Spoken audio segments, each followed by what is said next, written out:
Salut les dixièmes, on est prêt à commencer la résolution de problèmes avec les équations du second degré.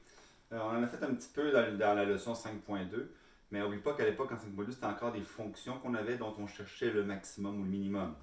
Ici, on va vraiment être dans des équations qu'il va falloir résoudre pour répondre à certaines résolutions de problèmes. Ok? En général, donc, je fais un petit résumé ici, là. Imprime les feuilles qui sont là si ce n'est pas déjà fait. En général, on essaie de faire un croquis si c'est nécessaire. On développe une équation, on ramène ça égal à zéro, puis on essaye de factoriser ou de utiliser la formule ou de tracer le graphique, des fois ça peut être ça, pour trouver la réponse. OK, donc j'ai déjà ici exemple 1.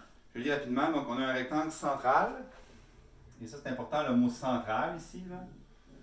OK, ça veut dire que j'ai 3 mètres par 5 mètres, autour duquel il va y avoir une bordure. Et on me dit qu'elle est de largeur uniforme.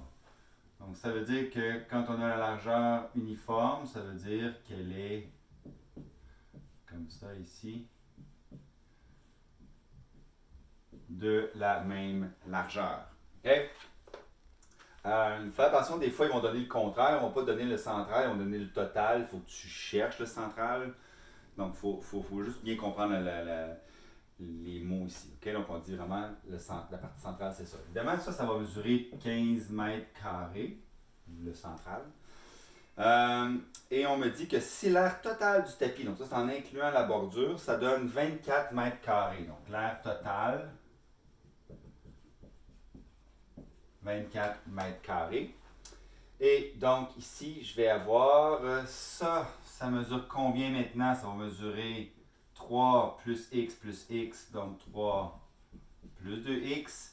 Et ici, de ce côté-là, oh, pas 3, mais bien 5 plus 2x de là jusque là. OK? Donc, l'aire totale qui est de 24 mètres carrés, ben, tu le vois bien, ça va être toute la pleine largeur fois la pleine longueur. OK? On me demande de trouver évidemment là, le x qui représente la bordure. Hein? Détermine la largeur de la bordure, donc c'est vraiment x que je vais chercher ici. Donc, mon équation va devenir 3 plus 2x, excusez, fois, ensemble ici, fois 5 plus 2x. Tout ça va être égal à 24. Évidemment, je vais développer. Okay, donc, je vais avoir 3 fois 5, 15. 3 fois 2x, c'est 6. Plus 10x, plus 16x, plus 4x2 est égal à 24. Je ramène tout ça de l'autre côté. Évidemment, il faut que ce soit égal à 0. Hein? Si ce n'est pas égal à 0, une équation du second degré, ça ne sert à rien. On ne peut rien faire avec ça. Donc, je vais avoir 4x2 plus 16x, 15 moins 24, ça fait bien moins 9 est égal à 0. Donc là, maintenant, j'ai moins égal à 0. Première chose que je remarque, si j'ai 4x2, 16x, moins 9, j'ai des beaux nombres au carré. Fait que je vais essayer de voir, peut-être que c'est un trinôme carré parfait. Ça vaut la peine de l'essayer. Donc, je te rappelle la méthode, ça va être un trinôme carré parfait. Tu fais la racine carrée de ça, la racine carrée de ça, puis tu les multiplies ensemble fois 2. Donc, 2x fois 3, ça fait 6x. 6x fois 2, ça fait 12x, pas 16x. Donc, c'est pas un trinôme carré parfait. Ça aurait été bien, ça aurait été chouette, mais c'est pas ça. OK, produit somme. Qu'est-ce qui fait moins 36, qui fait 16? 6 fois 6, ça me ferait 12. Non, ça marche. Non, j'en vois pas. Non, j'ai pas le choix. Il faut que j'aille vers la formule. OK? Donc, je vais y aller ici. Je vais calculer mon B2 moins 4AC. A est égal à 4. B est égal à 16. C est égal à moins 9. Donc, B2 moins 4AC. OK? Je vais avoir donc B au carré, ça va faire 16 au carré, donc 256, moins, parce que je connais les carrés jusqu'à 20 par cœur, évidemment, moins 4 fois A qui est égal à 4, fois C qui est égal à moins 9. Donc, souvent, ce que je m'en là, c'est d'aller regarder, j'ai un moins, donc tout ça va me donner un plus. Okay? Donc, je vais avoir ici 256 plus 36 fois 4, 120, 144. OK? Et ça va donner 256 plus 54. Ah, ben ça donne 400. Ça donne combien ça? Ça donne 400. OK. Donc maintenant, la racine carrée de 400, ça va être 20. Ouais. Donc je sais que maintenant mon x, c'est égal à moins b, donc moins 16, plus ou moins la racine carrée de 400, qui est 20, sur 2 fois a, qui est égal à 8. OK? Donc je vais avoir évidemment deux solutions. La première qui va être moins 16 plus 20 sur 8. Donc, moins 16 plus 20, ça fait 4. 4 sur 8, ça fait une demi. Comme c'est une résolution de problème, c'est en mètres tout ça, hein? Ouais, c'est en mètres. Donc, 0,5 mètres. C'est probablement ma réponse. Puis l'autre ici, le deuxième, ça va être moins 16, évidemment, moins 20 sur 8, ce qui va me donner moins 36 sur 8, ce qui veut dire quoi? Moins 9 quarts, là. Égale moins 9 quarts. Donc évidemment, je le rejette parce qu'on cherche une longueur ici. Donc il faut que ce soit positif. C'est bien ça ici. Donc, la largeur de la bordure est de 50 cm ou 0,5 m. Jusque-là, c'est un problème qui revient assez souvent, l'histoire de largeur uniforme. Là. Il y a toutes sortes de des tapis, des fois ça dépend des quoi, mais c'est souvent quelque chose comme ça ici. Okay? Avec une autre sorte de problème.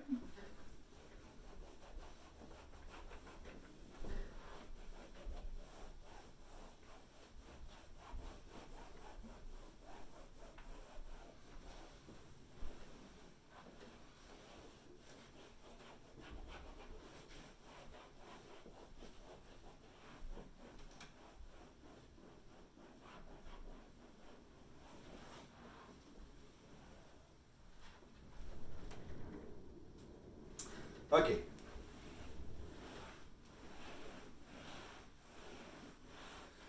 Donc, deuxième problème, la somme des carrés de trois nombres pairs consécutifs. Dans ce cas-là, il n'y a pas vraiment de dessin à faire. OK? Donc, on dit soit x, le premier nombre. Évidemment, comme c'est des nombres pairs, ça va être x plus 2 et x plus 4. Hein? Le deuxième nombre, le troisième nombre. Là, c'est important de comprendre, on dit bien la somme des carrés de trois nombres. Si ça avait été le carré de la somme, c'est pas pareil. Okay? On dit bien la somme des carrés. Donc, si je prends ce carré-là, plus ce carré-là, plus ce carré-là. Okay? Donc, faites attention, des fois, là, c'est pas. Si j'avais écrit le carré de la somme, ça veut dire qu'il fallait que je fasse ça, plus ça, et que ça, je le mette au carré. Okay? Mais ici, c'est pas ça qu'on demande. D'accord? Donc, ça veut dire j'ai x au carré plus x plus 2 au carré plus x plus 4 au carré. On me dit que tout ça donne 6920. OK? Bon, ben là, il faut développer. On est super champion là-dedans. Hein? Unité 3. Donc, on développe tout ça. x2, ça, il va vite. x2 plus 2x fois 2, ça fait 4x. Plus 4, plus x2, plus 4x fois 2, ça va faire 8x. Plus 16 est égal à 6920. OK? On regroupe tout ça ensemble. Donc, on va avoir 1, 2, 3, j'ai 3x2. 4x plus 8x, ça va me faire 12x. Plus 4 plus 16, ça va faire plus 20. Égal à 6920. OK? Et là, maintenant, je vais ramener ça de l'autre côté. 3x2 plus 12x, ça va donner moins 6900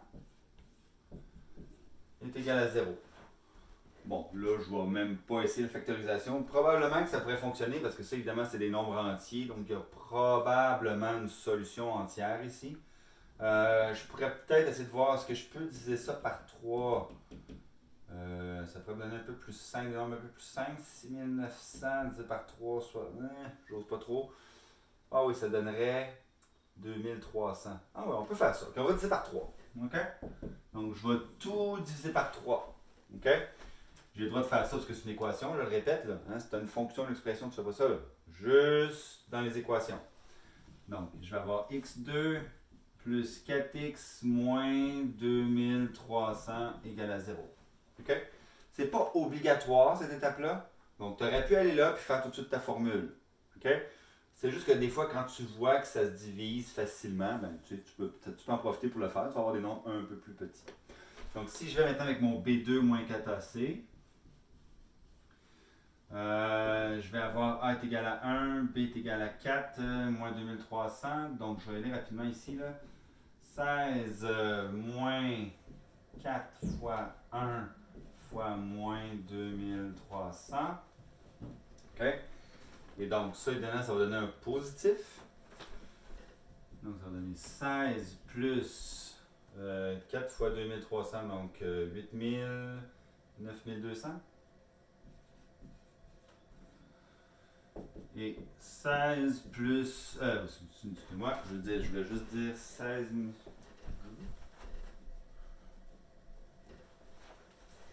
OK. Donc, ça veut dire que ça va me donner 9216. On espère que c'est un carré qui tombe juste, hein? Racine carrée de 9216. Ouf! Ça donne 96. OK, on est correct. Donc, ça c'est mon B2 moins 4AC. Ça ici, ça veut dire que maintenant je peux aller avec le X. Là. Je vais juste finir ça ici. X est égal à moins B qui est égal à moins 4. Plus ou moins la racine de ça ici. Je vais juste faire ici là, que la racine carrée de 9216 c'est bien égal à 96. Donc moins 4 plus ou moins racine de 96 divisé par 2. Bien ça, 2 fois 1. Ouais, c'est bon. Donc, qu'est-ce que je vais avoir ici? Tout simplement, je vais dire, je vais avoir deux solutions. OK? Je vais avoir moins 4 plus, je vais faire x1 ici, là, moins 4 plus racine de 96 sur 2. Puis je vais avoir x2 qui est égal à moins 4 moins 96 sur 2. OK? Donc, tu vas voir ici que ça va tourner un petit peu en rond, là, mais tu vas comprendre pourquoi il peut y avoir un positif et un négatif ici. Donc, moins 4 plus 96, ça fait 92. 92 divisé par 2, ça fait 46. OK? Ça serait ma première solution. x2, ça va me donner moins 4 moins 96, ça fait moins 100. Moins 100 divisé par 2, ça fait moins 50. Bon. Dans ce problème-là, il aurait dû dire que c'était des nombres pairs positifs, là, juste pour être plus clair. Si c'était vraiment juste ça, le premier nombre aurait été 46. Évidemment, le prochain aurait été 48. Puis le prochain est 50. Mais si tu retournes ça à l'envers, tu vas dans le négatif, puis tu veux monter de 2, ben, si tu prends moins 50 comme étant ton premier nombre, ça veut dire que tu vas avoir moins 48, puis moins 46. OK? Donc, c'est pour ça qu'il y a deux solutions qui sont un peu comme symétriques autour de l'axe de 0. Mais c'est pour ça ici qu'on en a deux. D'accord? Donc, c'est de là que ça vient. Okay? Mais là, ici, moi, je pense qu'il aurait dû spécifier peut-être plus que c'était les dentiers positifs. OK? Donc, notre conclusion, là, à la fin, là, ce serait donc les trois nombres. Oui, on va y arriver. Les trois nombres sont 46, 48 et 50. Bon? OK.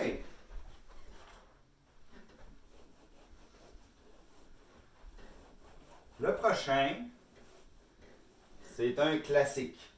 Il y a comme de ces problèmes-là, comme ça, là, que tu sais, même en 11e année, ils refont un petit peu la même chose. Là. C'est la fameuse boîte.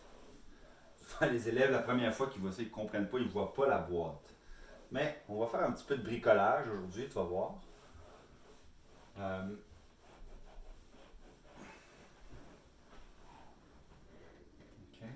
vais juste lire le problème, puis tu vas voir comment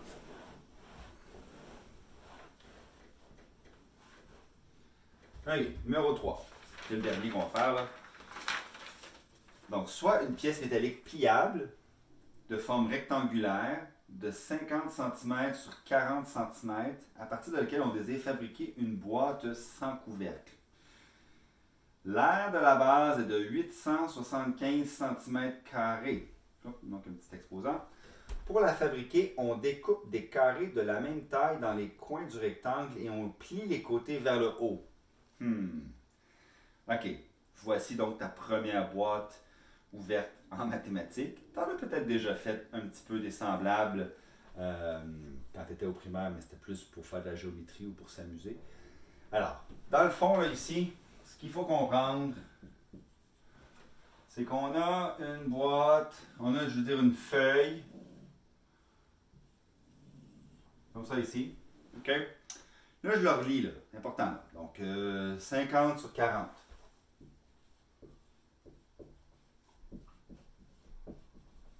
OK?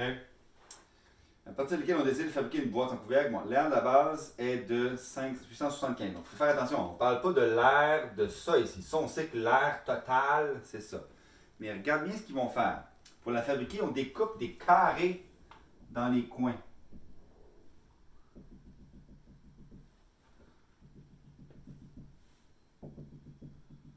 OK? Et donc, tu imagines que si je fais disparaître ça ici,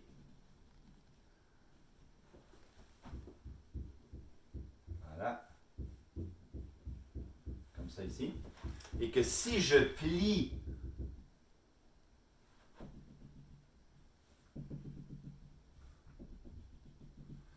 mes rebords, comme ça, si je les replie, comme ça ici, OK? Il faut comprendre que le 50 cm, juste m'assurer que ça vient jusqu'ici, puis le 40, il vient jusqu'ici. C'est pas juste ça, le 50-40. OK? Donc, ici, je replie mes côtés, ben, j'obtiens une espèce de boîte. OK?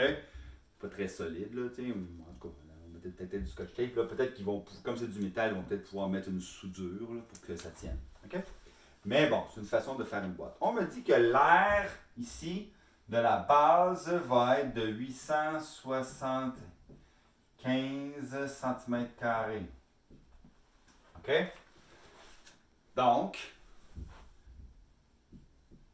x ici, x ici, x ici. OK? Donc, ce qu'on cherche, là, c'est un petit peu de combien il faut que j'enlève mes petits coins carrés ici pour obtenir ça aussi. OK? Des fois, la question, c'est plutôt, c'est quoi la hauteur de la boîte? Ce qui est la même chose, hein? Parce que dans le fond, ça, une fois que ça va être plié, ça va représenter la hauteur de ma boîte. OK? Donc, on te demande, détermine la longueur du côté de chaque carré découpé. Donc, ça, c'est vraiment le petit X qu'on cherche. OK? Puis B, le volume de la boîte. Ben, tu vas comprendre que c'est la base fois la hauteur, tout simplement. OK? Dans le fond, la difficulté ici, c'est de trouver X. Donc, comment je pourrais y aller avec ça? Ben, OK. Est-ce que quelqu'un, je te laisse un petit peu y réfléchir pour voir là, comment on pourrait faire ça ici. OK? Comment on pourrait...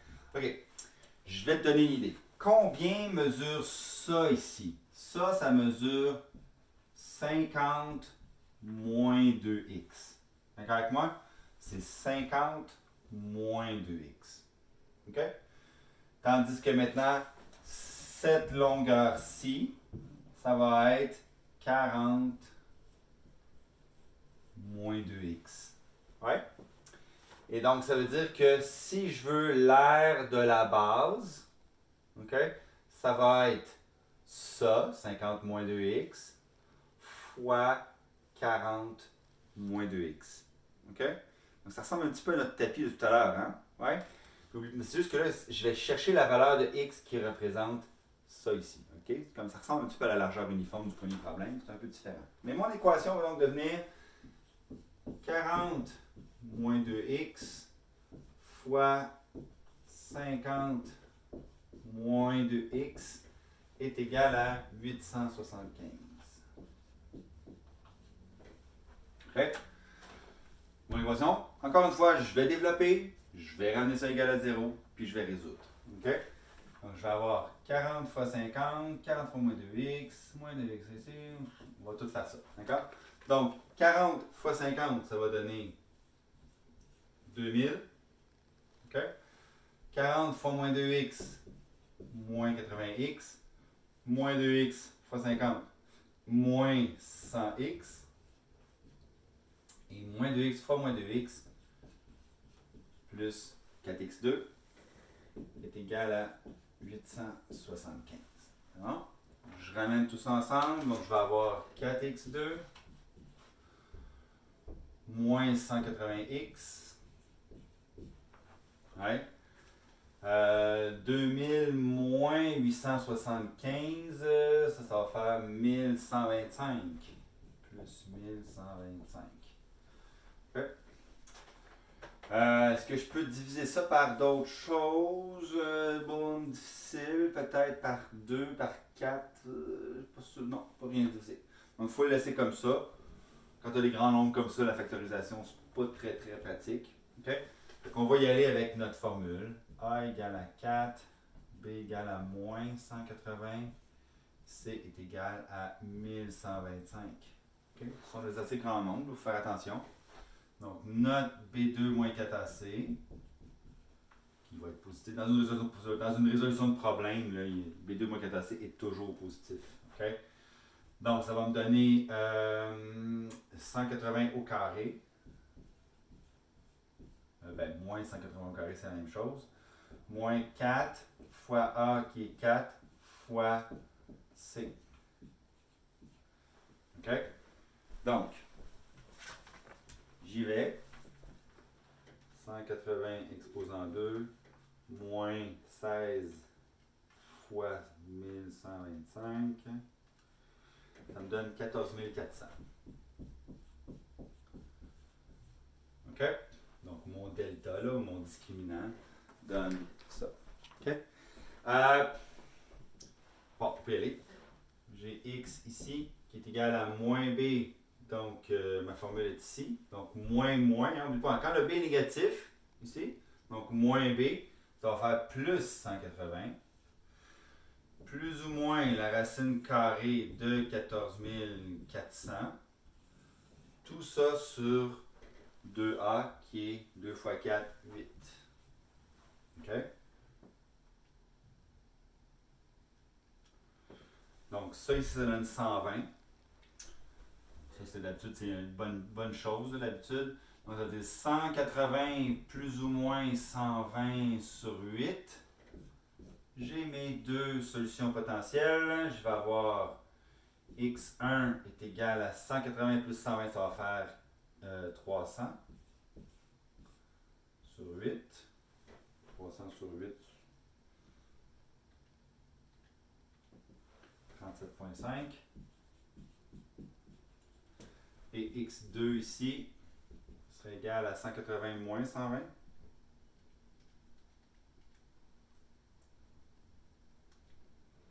« 60 divisé par 8. »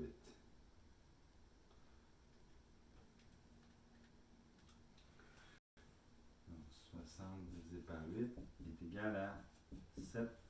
Alors là, on est un petit peu embêté. Parce que là, on a deux réponses positives. On ne peut pas juste rejeter. OK? Alors, c'est pour ça ici, il faut revenir à notre définition. Regarde bien. Ça, ici, c'est supposé de mesurer 40 moins 2x. Est-ce que tu commences à comprendre où on s'en va, là? Si ça mesurait 37,5 cm, ben là, ça, je serais dans le négatif ici. OK? Même chose, 50 moins 2 fois 37,5. OK? 2 fois 37,5, ça fait 75. Ça fait 50 moins 75, marche pas. OK? Donc, ça ici, c'est trop grand. OK? Donc, on rejette. L'autre, la 7,5 est possible. D'accord? Donc, ça veut dire que j'aurais fait 50 moins 15. Ceci mesurerait 35 cm. Donc, vraiment ici, la réponse ici, là-haut, la largeur là, du coin, là, je ne sais plus comment il est posé dans la question, là, la longueur du côté, OK? longueur du côté est de 7,5 cm. OK? Puis le volume de la boîte est, c'est l'air de la base qui est là, fois 7,5. OK? On se rappelle, on avait mené tous les prismes, c'est pareil, hein? C'est l'air de la base fois la hauteur. Donc 875 fois 7,5. J'arrive à 6562,5 cm3, évidemment. C'est bon? OK, on peut y aller. Je laisse à vous de pratiquer. Il faut en faire des problèmes. C'est la seule manière de se pratiquer vraiment. OK? Salut!